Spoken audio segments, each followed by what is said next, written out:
Depuis quelques années, la voiture hybride s'est imposée comme une alternative verte aux véhicules thermiques traditionnels, mais est-ce réellement le cas?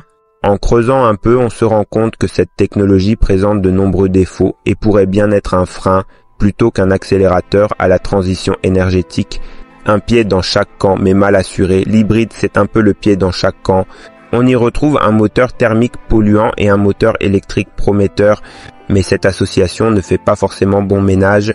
En effet, la présence d'un moteur thermique complexifie le système, augmente le poids du véhicule et nécessite l'utilisation de matériaux plus rares. De plus, la production de batteries, bien que moins polluante que celle des moteurs thermiques, n'est pas anodine, des émissions plus élevées que prévu. De nombreuses études ont montré que les émissions réelles des véhicules hybrides sont souvent supérieures à celles annoncées par les constructeurs. En cause, des cycles d'homologation peu représentatifs de la conduite réelle, une utilisation majoritaire du moteur thermique en dehors des zones urbaines et une consommation d'énergie électrique souvent produite à partir de sources fossiles, un frein à l'électrification massive.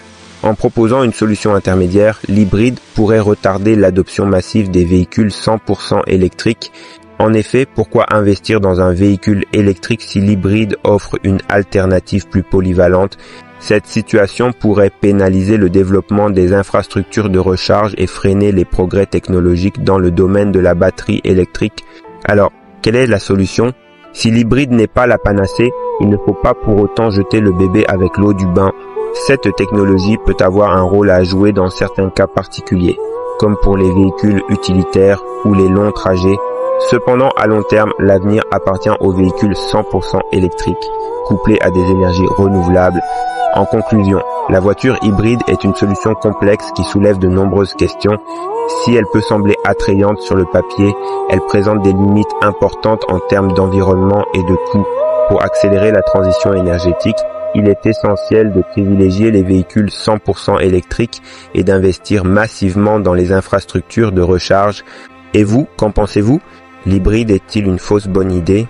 Partagez votre avis en commentaire